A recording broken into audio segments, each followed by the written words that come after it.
Good morning, everybody, and welcome to today's Success Life Live. My name is Eric. I am your coach and your host, and today I get to be the A to the Q&A because it's Q&A Wednesday, where you send me the questions and I sort of review them and sit down and try and figure out some answers for you. It's not really a coaching session per se, as much as just sort of clearing some questions that show up either because of the lives or podcasts or things that we're sharing and doing together.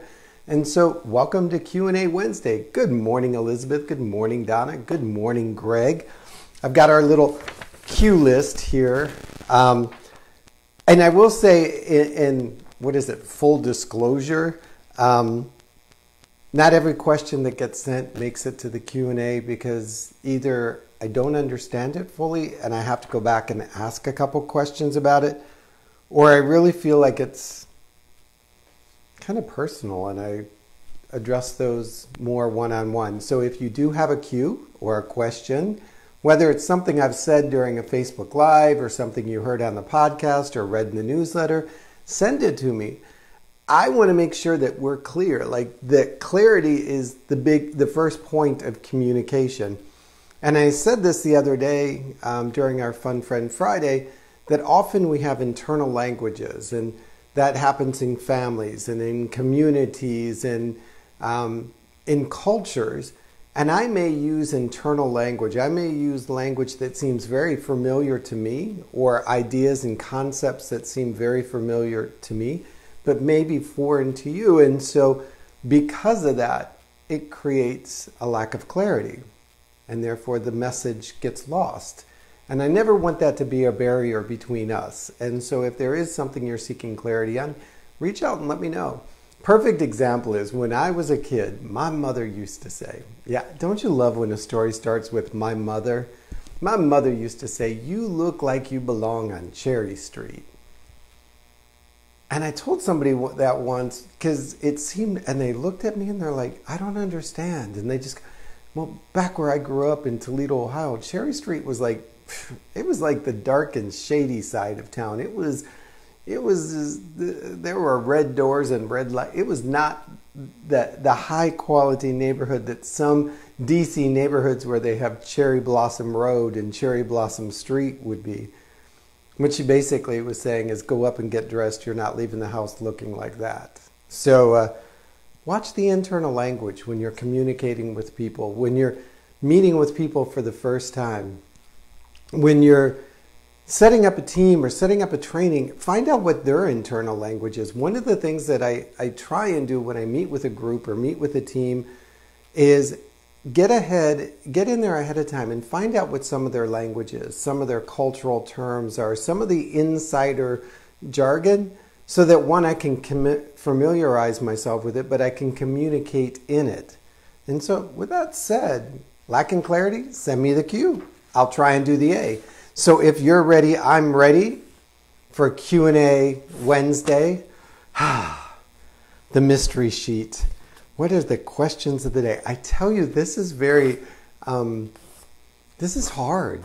When I say hard, it's because you gotta think. Sometimes for me, that's hard. So I have one question, and it came across as, I feel like I have exhausted all possibilities and I need help. What should I do? And that's the whole question. So without knowing all of the possibilities, what I will often say is when somebody comes and says, I feel like I've exhausted all possibilities, I don't know what to do, I just need to give up. It's a shift of perspective. I've been trying to get from A to B, and I've done everything possible that I can think of to get from A to B, and it's not working. And so what I'll ask is, why B? Why do you want to get to, what is it about B you're trying to achieve? What is it about B that you're attracted to? What is it about this goal, this idea, this thing that you're trying to achieve?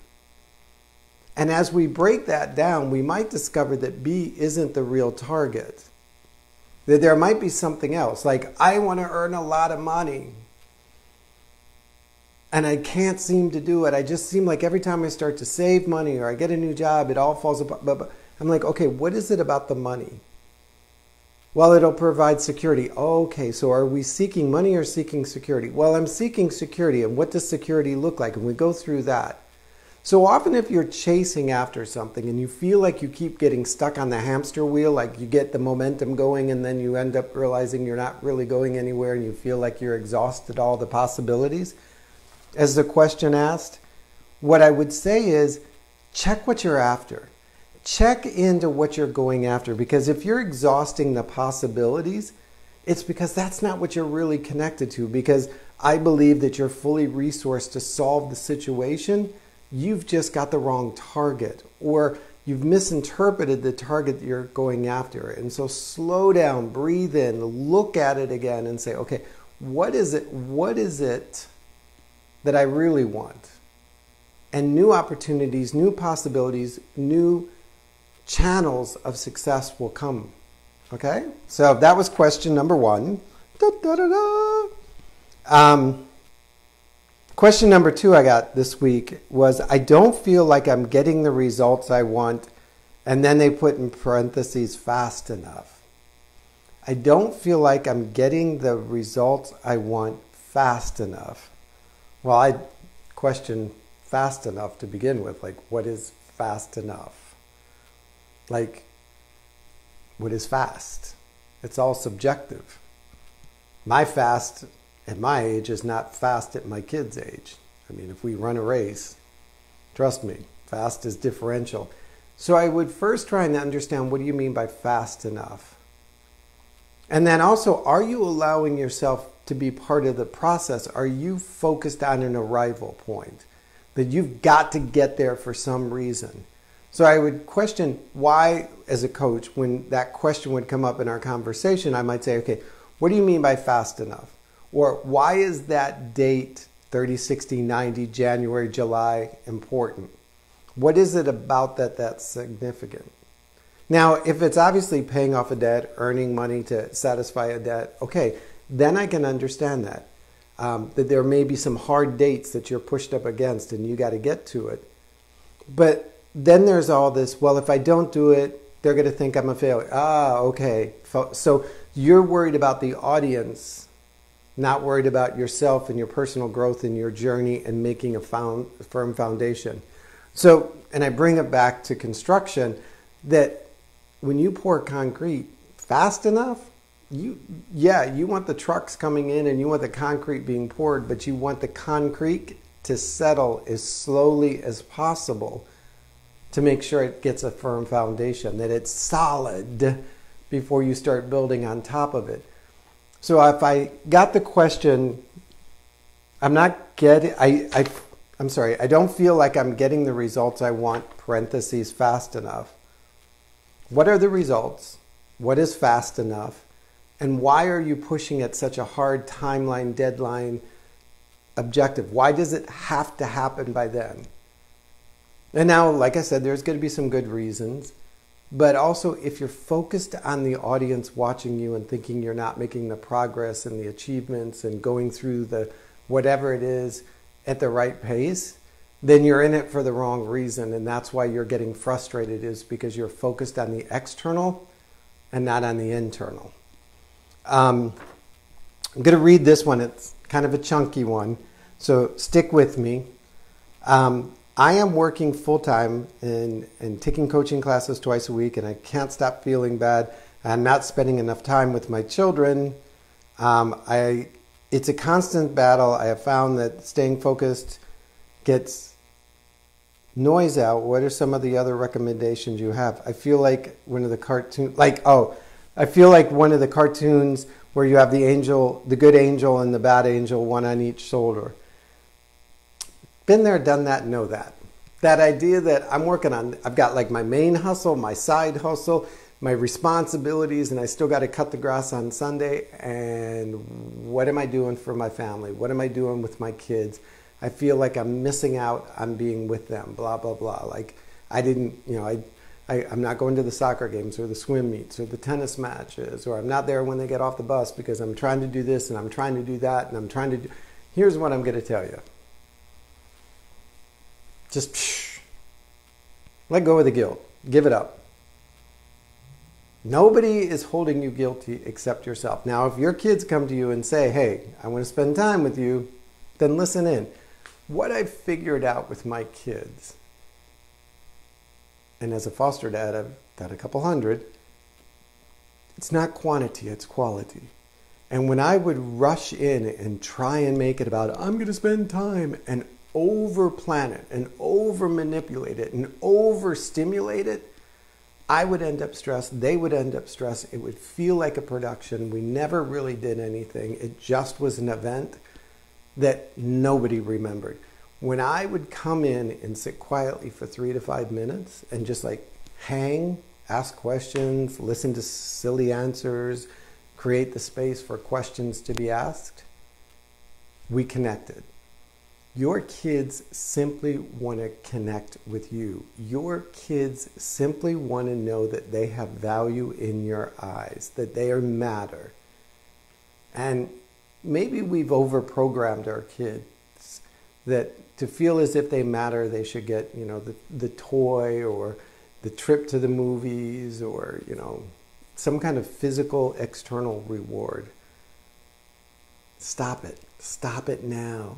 No matter what age they are, teach your kids that they matter because you're sitting eye to eye, belly button to belly button, listening and talking and communicating and learning and growing and sharing and all of those things that only you can give.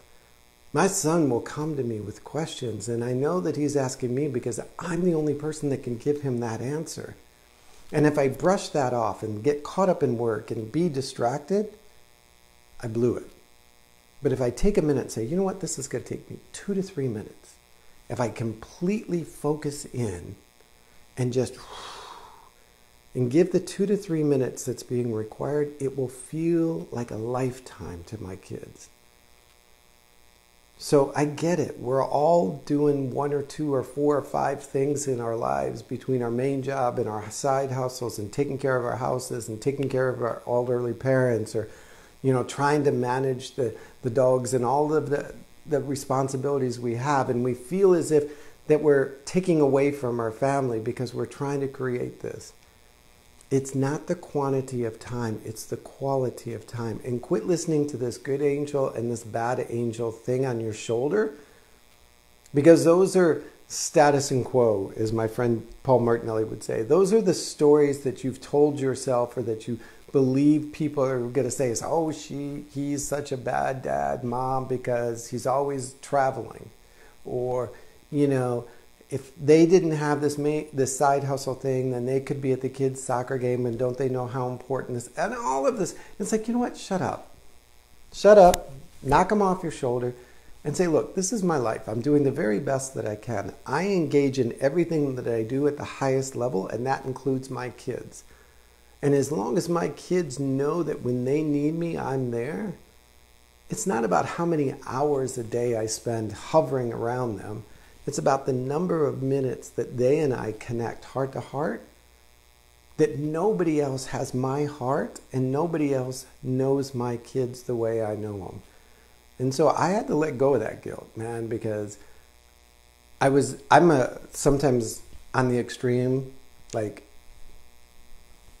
being in the middle is sometimes hard for me. So I would be like, okay, we're having a family day, and we're going to do this, and we're going to do that, and we're going to do this, and we're taking the juice box. And I would so program it that everybody involved was exhausted just keeping up with the agenda. It was like, here comes cruise director dad. And that every minute of Saturday is planned to the point that if you have to go to the bathroom, you're going to blow it up. And then I would disappear for 2 weeks. Into my office, doing my thing, traveling, business, whatever. And then I'd show back up and I'd try to be cruise director, super entertainment, circus dad, because the guilt was so bad. And I remember sitting in the car and it was like, oh God, we have to go on another adventure. Like the sigh from my kids, just like, God, we hate this. And I'm thinking, they hate spending time with me? And as I started to break it down, they were like, no, it's not you. It's just, can't we just go have a hamburger kind of thing? Does it have to be such a production, Dad? And I was making it such a production out of my guilt that I was putting so many things and so many events and so much stuff in between me and them that we couldn't connect. Because I was looking at the agenda and making sure you get it. You get the story. As soon as I let go of that agenda, as soon as I let go of that guilt, as soon as I let go of that need to perform and be there for them, and the magic be there for them. And just like, hey, I got 2 hours. What are we going to do? And let them create it. And sometimes it was just honestly sitting there on their bed watching them for 2 hours, answering questions or going for a walk or having ice cream for breakfast. I don't know. But the quality of connection was what they were hungry for. The knowing that I was there and that they had 100% access to me, whether it was for a minute or for an hour, that whatever they needed from me for that time block, they were good with. And what I've learned since is that often it breaks down here in this house when I try and rush through that minute. When I'm like, and they're like, no, I'm not fully fed. You haven't really finished connecting with me and I'm going to come back for more. So I always try and end with, are we good? Did I get it? Like a check-in, like, I want to make sure I finished before I finish, sort of thing. So I hope that helps with that question. It was a long answer, but it was a long question. And then we'll do one more. I like this one because I work with a lot of people building businesses, entrepreneurs, creators, that kind of thing. I want to make more money, but I don't know how. The money challenge. I want to make more money. And I have to sort of take that one and say, when you say, I want to make more money, but I don't know how. Yeah, I want to make more money, but I don't know how. What I would ask is, what does more look like? What would more provide you? What is the goal of having more? Because often when we get more, it still isn't enough. You know, I told my son the other day, you have more privileges or you have more responsibility. The same is true with money. When you have more money, you have more responsibilities. And sometimes it's to your business. Sometimes it's to your clients. You know, you want to go to the next level in your business, but that's going to require more resources from your business and from your team and from yourself. So what does more mean? What is the goal of more? And it's funny because often I'll hear, if I had more money, then I could have more this. And it's about freedom and security. And so it's like, do you want more money or do you want more freedom? Do you want more money or do you want more security? And with some businesses, do you want more money or do you want more predictability about the resources, i.e. money that you have? Because it's really never about wanting more money. It's about what the tool, the vehicle money will provide you. Now I get it. Sometimes we're living check to check. At the end of the month, we're like, Lord, let's hope there's not 31 days because I ain't got enough to cover day 31. That's about budgeting. That's about utilizing the resources that we have in the way that best fits our current lifestyle and then modifying our lifestyle and those resources to create that freedom, that security, that predictability, that sense of future. But often, like I said, when I read the question or when I'm in a coaching call and I hear somebody say, I want more money, but I don't know how to get it, I assume, I'll check in. I'm like, is it time or money? Is it security or money? Is it freedom or money? What does money look like? And I know it looks like a little green sheet of paper with numbers all over it, but if you had, and the visualization is often, if you had more money, close your eyes, if you had more money, what would you be doing differently? What would you be feeling differently? What would your life look like differently? And often they'll not respond with, well, I'll be covered with a whole bunch of green bills. It will be like, I don't have to worry about taking a sick day. Okay. So it's not more money that you want, it's more security. So how do we begin to build that security? Because when we build that security, money won't be the thing that we're chasing, but somehow money will arrive as a tool towards that security. So don't think of money as something you want. Think of money as a tool that you use to get to something else that you want, need, desire, dream. All right? I learned long ago, and I've worked with some people that had stacks of cash. And when I say stacks of cash, they were people that you could say, oh, they're a millionaire. Like, yes, they have a comma and then another comma in their bank account several times over. And it always struck me, maybe the first time when I was working in Miami and some very influential people, how they were always on the same hamster wheel as the people who could barely get to the first comma in their paychecks. How they were always struggling and fighting and like the same issues. And they were seeking the same answers that folks that were making $1,000 a month, and these people were rolling in, $1 million incomes and had $2.3 million homes and $5 million, and all of this, that you would think that they would be able to just hire somebody to solve their problems. And they did really good at hiring people to clean their house and mow their lawns and, pick up their dry cleaning and cook their meals and all that. They were really good at that. But that left them more exposed to the things that were missing in their lives, the things that they were hungry for, the things that they were needing, maybe. Whereas maybe there's fortune in not having stacks of cash because we get distracted with cleaning the house and mowing the lawn and picking up our dry cleaning and cooking our dinner. But what was interesting is on both levels, as a coach, I was always amazed at how common the issues were, how common the problems were. And so when people ask me, well, how can you coach somebody that, earns $1 million plus a year? It's like, because they will come to me with almost the exact same questions. Well, how can you coach somebody that's, just barely above poverty level? Because they come to me with almost the exact same questions. Well, how can you coach a company that's a Fortune 5, CEOs and CFOs that are flying around in helicopters and limos? How did you do that? But how can you coach me and my family, and I'm just an entrepreneur? Because at the end of the day, it's learning to listen into what people are saying. And sometimes they say it, but what they're really saying takes some digging and some listening and some intuitiveness. And that's where I, as a coach, excel. I have an ability through years and years of training and practice, and then maybe a little bit of experience being a little more intuitive, a little more geared in. And so, yeah, you send me a question like, I don't feel like I'm getting the results I want fast enough. Some coaches might jump on that and say, okay, let's figure out an accountability. Let's get a schedule. Let's get a system. Let's get a And that may hold you for 30 or 60 or 90 days because you're focused on the task at hand and you feel like.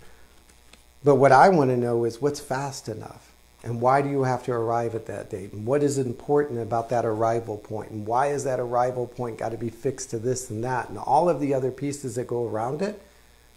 Because this isn't the first time you've asked that question about something. You've been asking that question of yourself and the things you're on up until we got together. And I want to make sure you have the resources when we finish to not have to ask that question of yourself again. So that's why I love Q&A Wednesday, by the way. I hope you guys love Q&A Wednesday. Send me the Q's. I'll try and answer them with a good A. I hope I did well today. I'll wait for your feedback, comments, replay, whatever it is. Remember, Fun Friend Friday is coming up with my friend Jennifer McClure, Sturgeon. Sorry. This one's going to be a tough one, you guys. So I'm going to need you and all your family and friends in the room. Jennifer, back in December, realized that she was going to have to go back in and fight cancer. She was putting on those gloves, those pink gloves, one more time and going in and fighting cervical cancer. And during that battle, she said, I'm going to go public. I'm just going to give my daily journal online of the doctors and the nurses and the treatments and how I'm feeling. And it got, she's a friend of mine, and that was even personal for me to watch. And she's going to come with us on Friday and sit down and sort of unpack what that journey is. She's finished with her treatments. She's in healing mode. And we're going to explore that conversation. So be with me on Fun Friend Friday. And in the meantime, if I can help you with any questions, just email me, eric@ericgreid.com. Find me on the Facebook, see me out on the website, eric@ericgreid.com. And don't forget to subscribe to the newsletter. I'm just going to say it. This week's was 5 things to, I forgot the title. Oh my gosh. Trust your gut. Or priorities, I'm sorry. I wrote 2 yesterday, so I kind of lost track. 5 things to help you set your priorities. Good morning, Miss Melanie Massey. Good to have you in the house. We did Q&A Wednesday, so you're going to have to roll back and listen to the Q's and the A's and tell me how I did, my artist extraordinary friend. Oh, I have to show you some competitive art. Let's see. So that's my son.